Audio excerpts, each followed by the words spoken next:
কৃষ্ণ কৃষ্ণ কৃষ্ণ।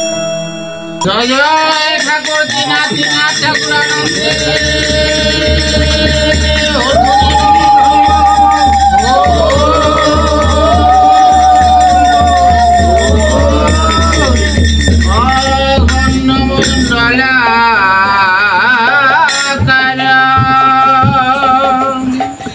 বেতন জানো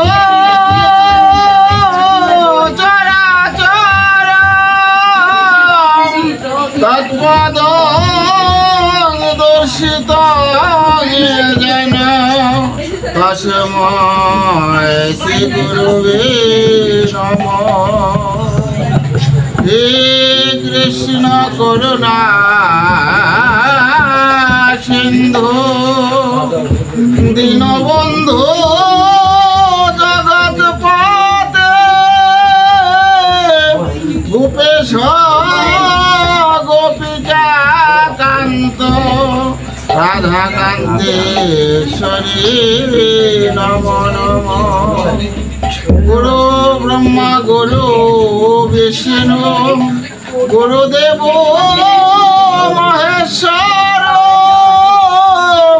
গুরুদেব পরম ব্রহ্মা তস্মৈ শ্রী গুরুবে নমঃ। বাঞ্ছা কল্পতরু কৃপা সিন্ধু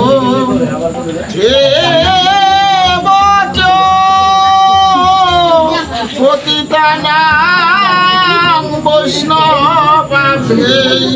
বৈষ্ণবাভে নমো নমো।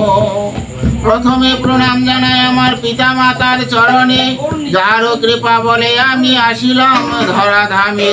তারপরেতে প্রণাম জানাই আমার দীক্ষা গুরুর চরণে, দীক্ষা গুরু আমার ভবে যে জনগ হলো। গোপাল গোস্বামী তার নাম রয়ে গেল, বলতেছি কোন গোপাল বলছি ব্যাখ্যা করি। বর্তমানে বোয়ালি যে আছে তাহার বাড়ি। তারপরেতে প্রণাম জানাই আমার কবিগুরুর চরণে, কবিগুরু আমার ভবে যে জনগ হলো। বিজয় সরকার তার নাম রয়ে গেল, বলতেছি কোন বিজয় বলছি ব্যাখ্যা করে। বর্তমানে জলপাইগুড়ি ময়নাগুড়ি রুটে বার্নিশ তাহার বাড়ি। তারপরেতে প্রণাম জানাই আমার শিক্ষা গুরুর চরণে, শিক্ষা গুরু আমার ভবে যে জনগ হলো। ব্রহ্মচারী রসিক চাঁদ দরবেশ নাম রয়ে গেল, বলতেছি কোন রসিক চাঁদ বলছি ব্যাখ্যা করি। বর্তমানে কলাকোপা সমাধি আছে তাহার বাড়ি। এসো গুরু কল্পতরু পদে দিও স্থান, তোমার কি পাতে বাবা গাই তিননাথের পাইচালি গান। তুমি বাবা যেখানে সেখানে কেন থাকো, হতভাগা রঞ্জিত রে মনে মনে রাখো। রাখো কিংবা না রাখো তাতে দুঃখ নাই, শেষের দিনে যেন এইরকম সাধু।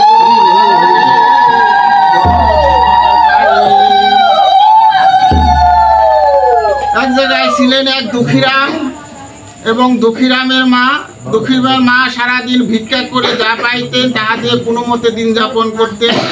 দুঃখীরাম যখন বড় হলেন, দুঃখীরামের মা বলছে, দুঃখী তুই তো বড় হয়েছিস, তুই তো কোনো কাজকর্ম করিস না, তুই আমার শুধু আহারি খেয়েই যাচ্ছিস, তবে তুই আমার বাড়ি থেকে চলে যা। যখন তার মায়ের কথা বলার পরে দুঃখীরাম ধীরে ধীরে তার বাড়ি থেকে চলে যাচ্ছেন। চলে যেতে যেতে এমন জায়গায় গেছে, সেই ধরেন হইলার বট গাছতলা, এমন জায়গায় বাচ্চারা যখন গরু রাখতেছে, ধেনু রাখতেছে, ওইরকম জায়গায় গেছে। সারাদিন বাচ্চাদের সাথে খেলাধুলা করছে। যখন বেলা অতিবাহিত সমাপ্তর দিকে পশ্চিম দিকে ডুবে যাচ্ছে, সবারই জীবনের বাবা ডুবে যাবে একদিন ওইভাবেই। যখন ডুবে যায় তখন বাচ্চাকে বলছে, বাবা আমার তো পৃথিবীতে কেউ নেই, তবে এত সময় তো তোদের সাথে আমি খেলাধুলা করেছি, তাই বলবো তোদের সঙ্গে খেলাধুলা করেছি, তবে আমাকে যদি তোরা সঙ্গে নিয়ে যেতি তবে হয়তো সব ছাড়া যায় কিন্তু সাথী ছাড়া যায় না। তো অনেকেই বলছে, বাবা তোমারে আমরা কোথায় রাখবো, কেউ তো আমার জানা নাই। তবে একদিন দীননাথ নামে এক গোসাই ছিলেন, সে গোসাই বলেছিল যদি কোনো বাচ্চা পাস, আমার বাড়িতে একটা বাচ্চার প্রয়োজন, আমার দেখাশোনা করার জন্য গোবর্ষ আছে তাদের দেখাশোনা করার জন্য। তো বলছে তাহলে দীননাথ গোসাইয়ের বাড়িতে তাকে রাখা হোক। এই দুঃখীরামকে ধীরে ধীরে দীননাথ গোসাইয়ের বাড়িতে রাখলেন। গোসাইয়ের বাড়িতে থাকার পর কিছুদিন থাকার পরে জিজ্ঞাসা করছে দুঃখীরাম, এই দুঃখীরাম তোর কি কেউ আছে? বলছে আমার আছে, তবে আমার এক মা আছে বৃদ্ধ, আমি তার বাড়িতে রেখে আসছি, এখন আছে না নাই জানি না। যারে জগতে মা হারিয়েছে সে বুঝে মায়ের কত বড় বেদনা। তো বলছে হে দুঃখীরাম শোন, তুই তো আমার বাড়ি থেকে বড় হয়েছিস, তবে যা তোর মাকে তুই নিয়ে আস। যখন তার মাকে আনার জন্য দুঃখীরাম ধীরে ধীরে যাচ্ছে, ধীরে গিয়ে গিয়ে বলছে মা মা গো,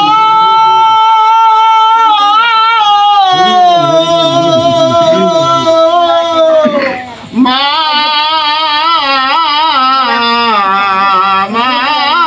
গো। বাবা, কারো সন্তান বা কেউ যদি রাস্তাতে হেঁটে যায়, কথার সুর শুনে, কণ্ঠস্বর শুনে সে বুঝতে পারে যে অমুকে যাচ্ছে, বলে না বাবা? তবে যখন দুঃখীরাম মা মা বলে তার চিৎকার করছে, দুঃখীরামের মা ঘরে বসে কান্না করছে, আমার দুঃখীরামের মতো বলা। আমি অনেকদিন হয়তো আমি দুঃখীরামকে দেখি না, তবে কি আমার দুঃখীরাম এসেছে? তবে মাকে গিয়ে প্রণাম করে বলছে মা, প্রণাম হই তব চরণে। তবে আমি এক ব্রাহ্মণ বাড়িতে ছিলাম, বড় হয়েছে, তুমি বলছো বাড়ি থেকে যেতে, তবে সে পাঠিয়েছে তোমাকে নেওয়ার জন্য। তাই মাকে নিয়ে দীননাথ গোসাইয়ের বাড়িতে যখন গেলেন, দীননাথ গোসাইয়ের বাড়িতে যাওয়ার পরে বলছে দুঃখীরামের মা, তোমার দুঃখীরাম তো বড় হয়েছে, তবে তোমার দুঃখীরামরে তো একটু বিবাহ করার প্রয়োজন, তবে তুমি একটু দুঃখীরামরে বিবাহ করা। বলছে আমি তো গরিব দরিদ্র ব্রাহ্মণ, দরিদ্র, কিন্তু আমি কি করে দুঃখীরামকে বিবাহ করাবো? বলছে আমার বাড়িতে যতদিন কাজ করেছে, আমার বাড়ি থেকে কোনোদিন এই দুঃখীরাম কোনো অর্থ বা পয়সা নেয়নি, তবে যা আমি দিচ্ছি, তোমাদের কত টাকা প্রয়োজন তুমি নিয়ে যাও, নিয়ে গিয়ে দুঃখীরামকে বিবাহ করাও। তবে কিছু অর্থ নিয়ে গিয়ে সেখানে গ্রামের মাতবরকে ডেকছে, ডাকার পরে বলছে হে মাতবরগণ, আমার ছেলেকে বিবাহ করাবো। সবাই হাসছে, বলছে এগুলো ভিখারি, বিবাহ করতে কত টাকা লাগে, উনি তো ব্রাহ্মণ বিদেয় দিতে পারবে না। বলছে না না বাবা, এই কথা বলো না, আমার বাবা, আমার ছেলে দুঃখীরাম দীননাথ গোসাইয়ের বাড়িতে সে কর্মচারী ছিলেন, সে এতদিন কাজ করার পরে তাকে কিছু অর্থ দিয়েছে বিবাহের জন্য, তাকে এই অর্থ দিয়ে তাকে তোমরা অর্থ নাও, অর্থ নিয়ে আমাকে বিবাহ করো। বলছে বেশ ভালো হয়েছে। মাতবরা কিছু অর্থ নিয়ে ধীরে ধীরে রওনা হচ্ছে। 70 মেসের দিন তো গেছে গেছে, ধরেন গাছি পিঠে রেখে গেছে, পর হরান হয়ে গেছে। হরান হয়ে যাওয়ার পর ওখানে বটগাছতলা পড়ছে, আবার মাতবর করছে স্বভাব আছে, অনেকদিন ধরে দেখো না, কি মাতবর কেমন আছেন, কোথায় যাবেন জিজ্ঞাসা করছে। বলছে আরে বাবা কই না, আমাদের গ্রামে দুঃখীরাম নামে একটা ছেলে আছে, অনেক সুন্দর, তবে ভালো একটা কন্যা যদি পেতাম, তবে আমার এই দুঃখীরামরা আমরা বিবাহ করাইতাম। বলছে ঠিক আছে, তাহলে আমাদের বাড়িতে চলেন যাই। মাতবরের মধ্যে দেখো, মাতবর তার বাড়িতে নিয়ে যাওয়ার পরে তার বাড়িতে মেয়ে দেখাবে, মেয়ে দেখার পরে সেবা শান্তির ব্যবস্থা করছে। একটা মেয়ে সুন্দর, একটা মেয়ে ওই সেবা করাবার দিতেছে। মনে মনে মাতবরা চিন্তা করছে দুঃখীরামের মনুষা বড় সুন্দর দেখতে, ওই যদি এরকম এই মেয়েটাই যদি তো তবে মনে হয় সুন্দরই তো সবচেয়ে। তবে মনে মনে কল্পনা করতেছে, সবাই শান্তির পরে তারপর সে বসানোর পরে একখান তো বসাইতে দেয়, যে মেয়ে দেখানো হলে ছেলে দেখানোর জন্য বসাইতে দেয় না। বসানোর পরে বলছে বাবা ঠিক আছে তোমরা এখানে বসো, মেয়ে তোকে সেই মেয়েটাই বাবা নিয়ে এসছে। মেয়েরা তোকে প্রণাম করছে, প্রণাম করার পরে তখন মাতবর তাকে পছন্দ হয়ে গেছে। বলছে বাবা আমাকে তো পছন্দ হয়েছে, তো তোমরা যদি কাজ করো তবে আমরা দুঃখীরামরে বিবাহ করবো। ধর দুঃখীরামরে তো আমরা চিনি, আমাদের ছেলে দেখতে হবে না, তবে তোমাদের মেয়ে যদি দাও আমরা এক পায়ে খারাপ। ঠিক আছে, তাহলে আমরা দিয়ে দিলাম। তো 3 দিন ধার্য করা হলো, আগামী শুক্রবার দিন শুক্লপক্ষে চতুর্দশী তিথিতে উনি বিবাহ করেন। দুঃখীরামের মাকে বললেন যে দুঃখীরাম বিবাহ করতে কি কি লাগবে। তার বিবাহ করতে প্রথমে তো সিঁদুর কিনতে হবে, অনেকেই জানেন কি জানেন না, প্রথমে কিন্তু বিবাহের বাজার করতে সিঁদুর কিনতে হয়, তারপর অন্য বাজার যা করেন করে। আমাদের হিন্দু ধর্মটা শাস্ত্র পড়ে না, 90% লোকই আমাদের শাস্ত্র পড়ে না, শাস্ত্র সম্বন্ধে জানে না। একজনের মুখে একজন শুনে ওই বইলে যতটুকু এই ধর্মশাস্ত্র থেকে অগ্রসর হয়। আমাদের হিন্দু শাস্ত্রে অনেক কিছু অজানা আছে। আমরা হিন্দু, কিন্তু আসলে যদি বলি আমরা সোজা হিন্দু, কারণ হিন্দুদের 5টা প্রতীক আছে। প্রতীক মানে আমাদের জাতীয় প্রতীক, পতাকা, যেমন লাল, মাঝখানে লাল এবং সবুজ, এই যে পতাকা। তাহলে আমাদের হিন্দু পতাকা প্রতীক আছে। হিন্দুদের প্রতীক হচ্ছে 5টা, একটা হচ্ছে মালা, একটা হচ্ছে তিলক, একটা হচ্ছে তুলসী, একটা হচ্ছে শাখা, আর একটা হচ্ছে সিঁদুর। এই যে 5টা আমাদের হিন্দুদের প্রতীক, কিন্তু আমরা কেউ জানি না, অনেকেই জানে, কেউ জানি বলে ভুল হবে, অনেকেই জানি না আমরা সিঁদুরের জন্মটা কোথায়, অনেকেই জানি না আমরা তুলসীর জন্মটা কোথায়, অনেকেই জানি না আমরা মালার জন্মটা। তাহলে আমরা কিভাবে হিন্দু? কিন্তু এই যে যারা ভাগবত পাঠ করে, গীতা পাঠ করে, এই যে 3 হাতের আইত পাঁচালি করে, তাদের কিছু আলোচনা করা উচিত। আলোচনা করলে সে শুনতে পারবে, জানতে পারবে। আমরা সিঁদুর দেই প্রত্যেকেই, কিন্তু বিবাহ হলে সিঁদুর দেই, সিঁদুরের জন্মটা কিন্তু আমরা কেউ অবশ্যই জানি না, এবং জিজ্ঞাসাও করি না পুরোহিতকে বা পুরো গোসাইকে সিঁদুরটা কোথায় থেকে গেলো, কেন আমরা ব্যবহার করি। যাক ওদিকে যাবো না, আমি তিনাতে আলোচনার দিকে যাচ্ছি। যাকে আলোচনা করতে প্রথমে বাজার করার সময় তিনি সিদ্ধান্ত করলেন বাজারে যা যা লাগে সমস্ত কিছু বিয়োজন আয়োজন করলেন। বিয়ে শাদী হয়ে গেল। হয়ে যাওয়ার পরে দুঃখীরামরে নিয়ে এবং কিছু অর্থ বাড়ছে, যে টাকা বসাই দিয়েছিল সে টাকা বিবাহে খরচ নাই। ওই কিছু অর্থ নিয়ে দুঃখীরামরে নিয়ে তারপর দুঃখীরামের মা ওই গুসাইয়ের কাছে গেছে। গুসাই বলছে দুঃখীরামের মা শোনো, ওই কি ওই দুঃখীরামকে তো বিবাহ করাইছি, ওই কিছু অর্থ বাড়ছে তো অর্থ করে তুমি রাখো। বলছে তুমি বড় দানশীল হয়ে গেছো, অর্থ দিছো আর বিবাহ করার জন্য, ও তো আরো অর্থ পাবে, আমার ভাই তো অনেক দিনই কাজ করেছে। বলছে ঠিক আছে, তবে একটা দুঃখীরামের মা যে টাকা দিছে আমার দিতে হবে না, আমি তো তোমাদের দিয়ে দিছি, তবে এই টাকা দিয়ে যদি তুমি আদেশ করো, মা বাবার আদেশ ছাড়া কিন্তু কখনোই দীক্ষা দেওয়া পারবে না গুরুদেব। যদি তুমি আদেশ করো তাহলে আমি দুঃখীরামের বউকে আমি তো দীক্ষা দিতে চাই।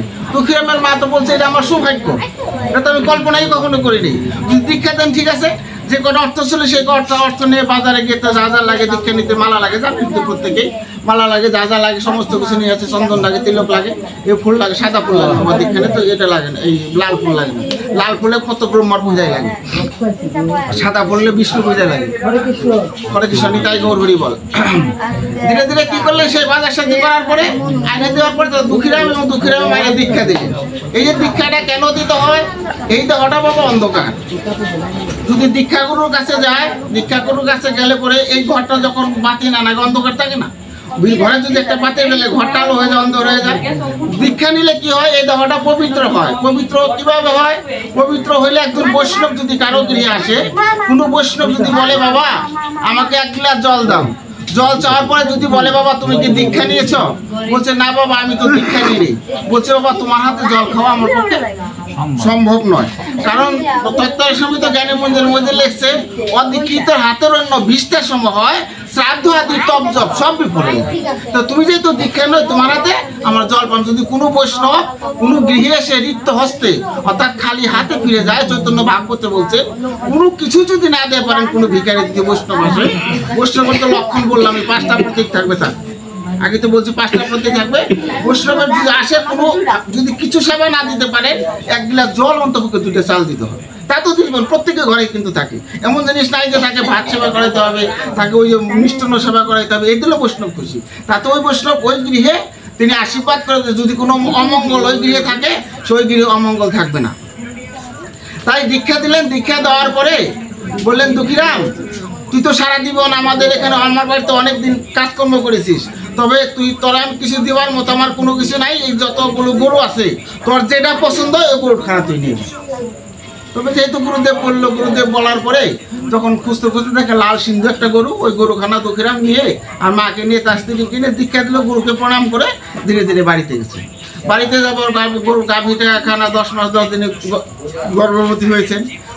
কখন বিয়ে তা বলা যায় না, তখন চোখে পাথরে বেঁধে দেয় বলে মা তবে আমি যাচ্ছি চোখে দিয়ে আসছি, আমার গাভীখানা আমি নিয়ে আসি।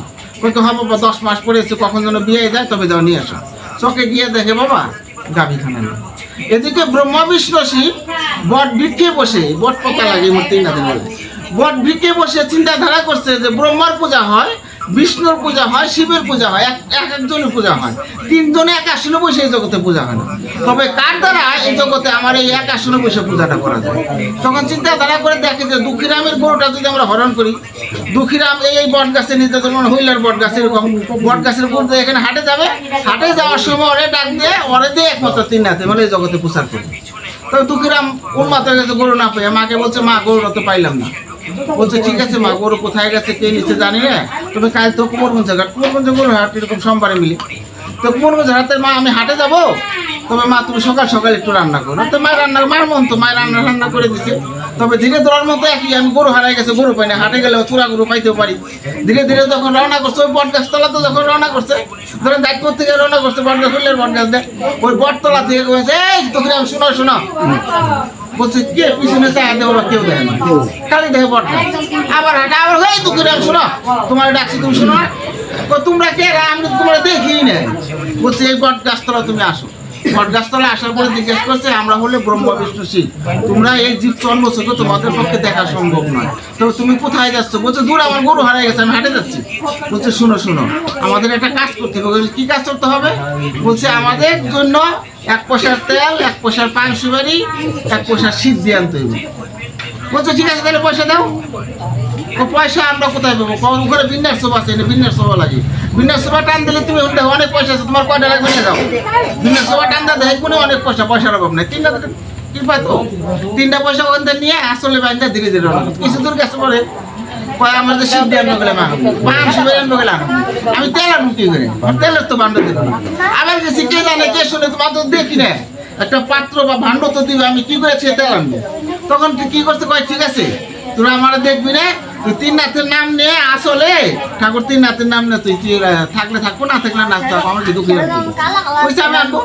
ওই ধীরে ধীরে রওনা করছে, পয়সা তিনটে বাঁধছে, পয়সা তিনটে বাঁধতে তো একটু ভারী হয়েছে, ভারী হওয়ার পরে এইভাবে দিছে পিঠে। সারাদিন ঘুরে ঘুরছে আট বেরো গরু খাওয়াই, মনটা বেজার বাজার। সর্বশেষ যখন রওনা করছে এদিকে আসার পরে দেখে এক ঠকমতি, সারা জীবন ঘুরে পাইছে ঠকাই, কোনোদিন সে ভালো কাজ করে না। ঠকমতি বলছে ভাই, অনেকজনের কাছে ভাই পানও কিনছে, ওই সিদ্ধিও কিনছে। অনেক জনের বলছে ভাই আমার এক পয়সা তেল দাও, কই বলছে ভান্ড দাও। যখন বাবা আসল পাতে কয় বুকা নাকি এই গান ছাড়া আসলে কোনোদিন তেল থাকে নাকি, যাও তুমি যাও, এরকম সবাই বাবা সরাই দিছে।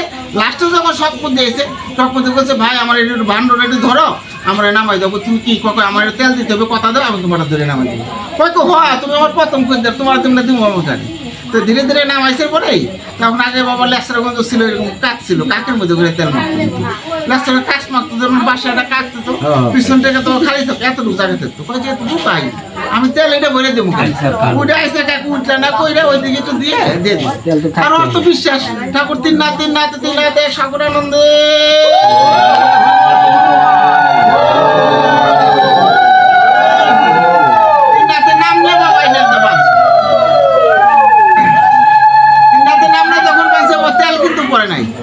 তেল যখন না পড়ছে ঠকমতি করে সারা জীবন করে ঠকাই দিলাম। আমি দিলাম উল্টো করে গান ছাড়ার করে তেল, এটা তো তেল এক ফোঁটা পড়লো না, ওই দিকে তাকাই গেছে, ওই যাইবেন না তেল পড়েছে। যাওয়ার পরে যখন বাবা কাক নামাইছে হাড়ি রাখতে ঠন কিছু এক ফোঁটা দেবো কি তেল বলবে তেল ভেঙে গেছে, এদিকে ওদিকে তাকাই বাবা কোথাও তেল মানে কি ব্যাপার, আমি তেল বেছিলাম না কিছু, কে বলি এক পয়সা তেল বেশি তেল বলো তুমি কে পাশে পাশে দৌড়ে যাচ্ছে। শুনো হাটের মধ্যে ডাকলে বাবা শুনি নাম ডাকলে সে শুনবো তো নাম জানে না, শোনা বল ওর সামনে যাবো জড়াই ধরছে, জড়াই ধরছে বাবা তুমি কেন আমি জানি না, তোমরা কোন দেবতা তা আমি জানি না, তবে কোন ঠাকুরের তেল দিয়েছো তা আমি জানি না, তুমি বাবা আমার হনেছ। বলছে কি হয়েছে, আমি তো তোর পয়সা দিয়েছি। আমি পয়সা দিই নাই। বলছে হ্যাঁ তুমি তো পয়সা দিয়েছো, তুমি আমার সাথে চলো। যার বলছে তোমার তেলটা আমার এটার মধ্যে ডালছে বলে বাবা ওইটা পরিপূর্ণ ভরে গেছে তিন নাথ ঠাকুরের গুণে। ওর ভরে যাওয়ার পরে তখন ওই যতটুকু পাবো তার থেকে বেশি তেল দিয়েছে। ওই যে সারা জীবন ভরে ঠকাইছি, আর কোনোদিন আমি জিপটি কোনোদিন ঠকাবো না। দেওয়ার পরে তেল নিয়ে তো বাবা আইসে আইতে হইলার বট গাছে এনে ধরে নাই। আর তোমরা কে রাতে হিনে তোমার সদাই নাও, আর মনে দুঃখ বলবো নাইতে মন নাই একটু অনেক বুঝতে করতে বারবার কয় শোনো তোমার দ্বারা কাজ আছে, তোমার শীত আনাইছি পান আনাইছি তেল আনাইছি কাজ আছে না। বলছে কি কাম? বলছে শুনো এখান থেকে মাটি আইনে একটা মুসি বানাও, আর তোমার যে গামছা আছে গামছাতে হইতে পারবে 3টা সলতা বানাও, 3টা সলতা বানাই 3টা সলতা বানাই তেলে দিয়ে তুমি সেখানে বাতি জ্বালাবে। আর হলো সিদ্ধি করে সিদ্ধি দেবে, সিদ্ধি দেওয়ার পরে চতুর্দিকে জোর হাত করে নিমন্ত্রণ দেবে, 33 কোটি দেবতারা নিমন্ত্রণ দেবে। 33 কোটি দেবতারা যখন নিমন্ত্রণ দেবে তবে দেবতারা যার যার রূপ ধরে কিন্তু আসবে। তুমি সারা রাত এখানে চক্ষু বুঝে শুধু শুনবা, কিন্তু ছায়া দেখবে, ছায়া দেখলে কিন্তু ভয় পাবে। বলছে তো বড় বিপদে পড়লাম। ঠিক আছে ওখানে চতুর্দিকে নিমন্ত্রণ দিয়ে সমস্ত বাতি কুতি জ্বালাই দিয়ে তারপর 3 নাথ ঠাকুর নামে ধ্বনি দেয়, জয় জয় 3 নাথ ঠাকুর।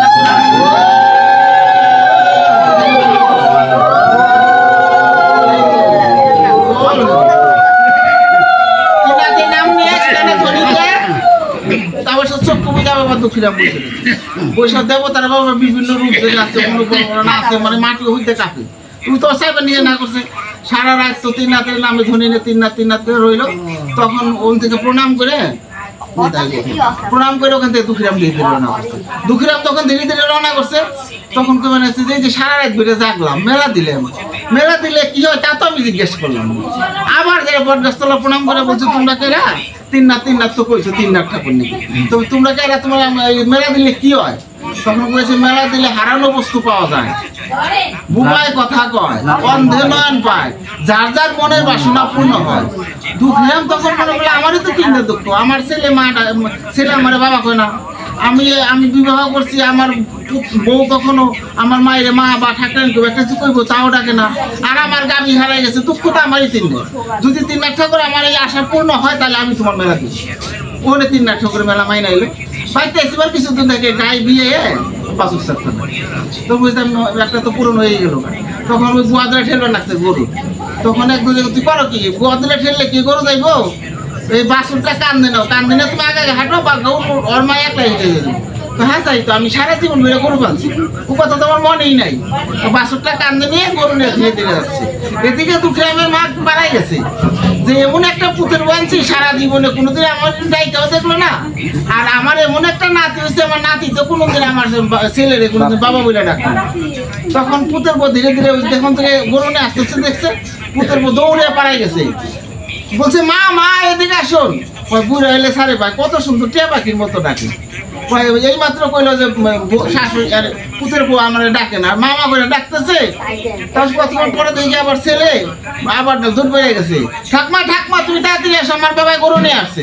ওর মাই কিন্তু কথা শুনলো, যে মাও ডাক শুনলো, শাশুড়িও মা ডাক শুনলো, এবং ওই দুঃখীরামও ওই 3 কথাই শুনলো। আর বলছে মা আমি একটা মেলা দেবো। কি করবো বাবা?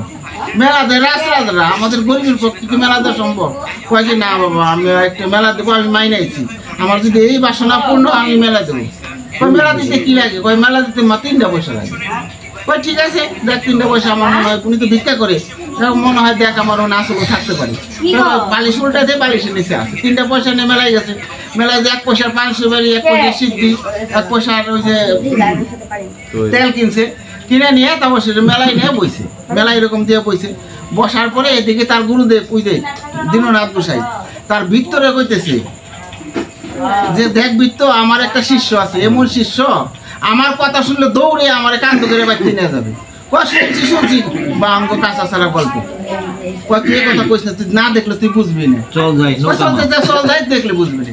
ধীরে ধীরে যখন ওই বৃত্ত নিয়ে দীননাথ গোসাই রওনা হচ্ছে, রওনা যাওয়ার পরে ধরনের রাস্তায় দেখ ওই বৃত্ত রকম হচ্ছে, তুই বাড়িতে দেখ কত কিরে আমরা তোমার গোসাই বাড়িতে যায় দেখে এরকম 3 হাতের মানে বয়ে গেছে।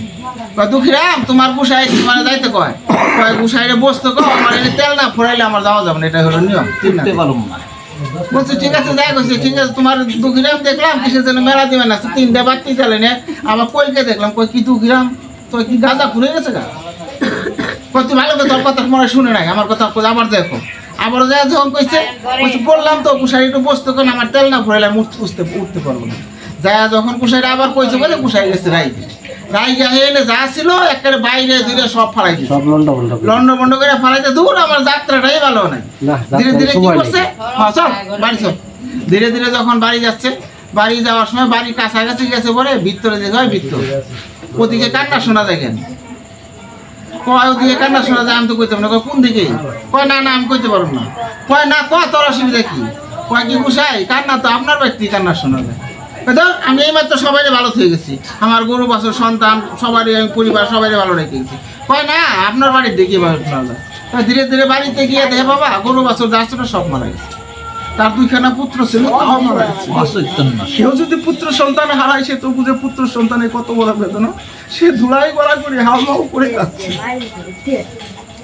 তখন ভিত্ত ধীরে ধীরে দুঃখীরাম দীননাথ গোসাইরে বলছে গোসাই দুঃখীরাম যে কিসের মেলা দিছে আপনি তো বুঝতে পারেন নাই, আপনি তো ওখানে গিয়ে সমস্ত তছনছ করে ফেলে দিলেন, সব যখন ফেলে দিলেন আপনি এগুলো নষ্ট করেন না, আপনি দুঃখীরামের কাছে যান, গুরুর থেকে ভক্ত বড় হতে পারে। বলছে সত্যি আমি যে কিসের মেলা দিছে জানি না, আমার কোন পাপে আমার এই সাজা হয়েছে। চল তবে সবাই বাড়িতে বলে গেল যে তোমরা কেউ কিছু করো না আমি না আসা পর্যন্ত। দীননাথ গোসাই ধীরে ধীরে দুঃখীরামের বাড়ির দিকে রওনা হলো। এদিকে দুঃখীরামও ওই গোসাই এসে মনে তারা সারাইছে, সমস্ত কিছু তোমায় যাবে মোটামুটি ভাবে উনি আবার গোসাই বাড়ির দিকে রওনা করছে। এদিকে দুঃখীরাম মেলা করছে, দীননাথ গোসাই রওনা করছে। মাঝখানে দেখা দুজনের সাথে, দেখার পরে তো গুরু চরণে পড়ে গেছে। গুরু অপরাধ ক্ষমা করো, তুমি কিন্তু তো এত করতে আর আপন আমার কেউ নেই।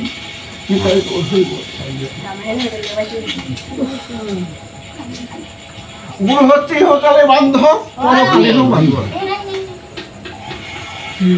বলছে বাবা তুই অন্যায় করিস, তুই অন্যায় তো আমি করেছি, কারণ তুই কিসের মেলা দিছ আমি তো জানি না।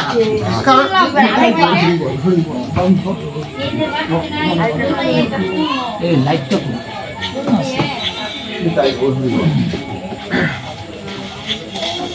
তবে তোর যে দুটা গুরু ভাই ছিল, তোর ওখানে যে কটা গরু ছিল তোর বাড়িতে, তারা অচেতন হয়ে পড়েছে, কোনো জ্ঞান করো না, মৃত্যু সজ্জায় শহীদ হয়ে গেছে। বলছে গুরুদেব তুমি বাড়িতে যাও, আমি বাড়ি থেকে আসি। বাড়িতে ধীরে ধীরে গিয়ে দেখে এনে কলকার ছাই আছে, বাবা এটা বস্ত্র পরে থাকবে, কলকার ছাই আছে, যে ঘটের জল আছে, কালকে বাবা এই ঘটের জলটা স্নান করে কেউ বাড়িতে ছিটাই দেবে, এটাই কিন্তু নিয়ম। তো ঘটের জল আর কলকার ছাই নিয়ে ধীরে ধীরে দুঃখীরাম রওনা করছে। দুঃখীরাম যখন রওনা করছে, গুরুদেব উনি বসে রয়েছে, বাড়িতে আর যায় নাই। গুরুদেব ধীরে ধীরে কিছু গুরুদেবের ধরে গুরু শিষ্য দুইজনে মিলে ধীরে ধীরে দীননাথ গোসাইয়ের বাড়িতে গেলেন। দীননাথ গোসাইয়ের বাড়িতে গিয়ে দেখে সব গরুগুলো অচেতন হয়ে পড়ে আছে। দুইটা গুরু ভাই ছিল, সে অচেতন হয়ে পড়ে আছে। তখন ওখানে জলের ছিটা দিলেন। জয় শিব শম্ভু, জয় শিব শম্ভু।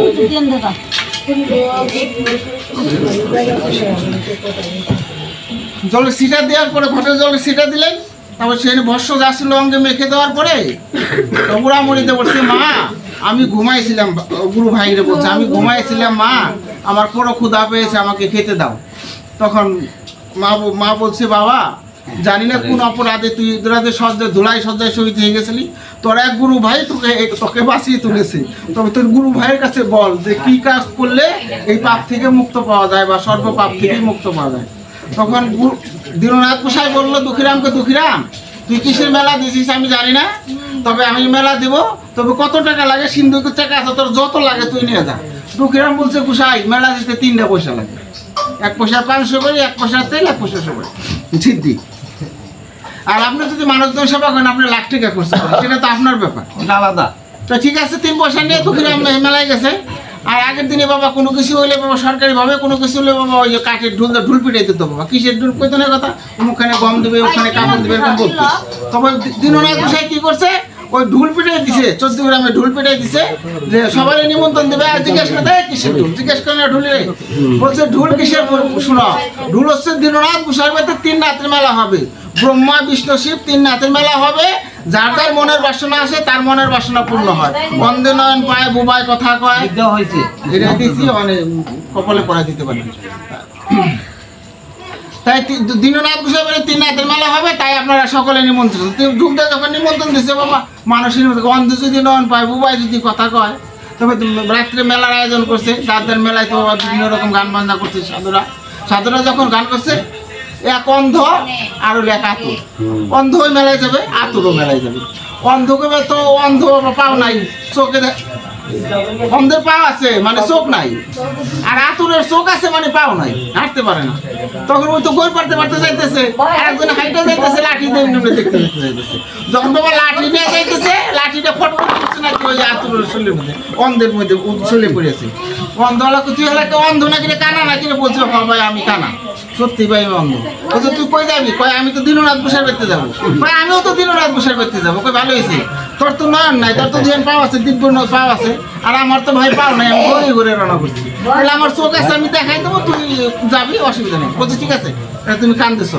তো ওনার কান্দেছে না, তখন অন্ধের কান্দে সরছে, আতুরে তো বাবা ঠ্যাং দে বাইরে, ঠ্যাং ঝুলে, আর খালি বাইরে, আর খালি রাখতে আছে। কয় দেখ আমি খালি নয়নের দেখি নিয়ে দেখে তোর আজকে কি করতাম, তোর কান্দের দিকে বালাই দিতাম।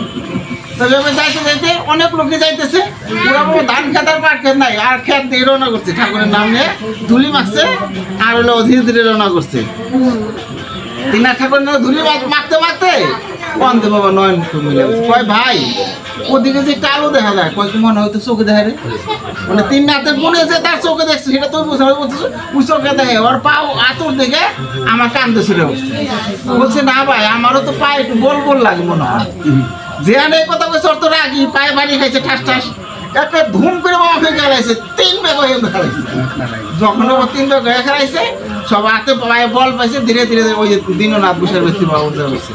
উঠার পর বলছে এই নগদে গেলাম রাস্তায়, আর ওরা দিকে আগে হয়ে পড়ছে। তাই 3 রাতের নামে ধুলি মাখলো, ধুলি মেখে 3 রাতের মেলে এখানেই পৌঁছতে হলো। যার যার মনে বাসনা পূর্ণ। জয় জয় ঠাকুর, ঠাকুর 3 রাত ঠাকুর।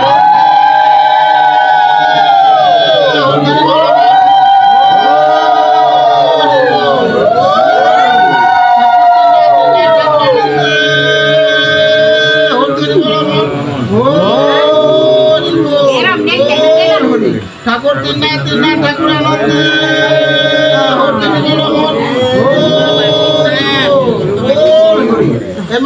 বুঝে নন পায় বোবায় কথা কয়, যার যার মনের বাসনা পূর্ণ হয়।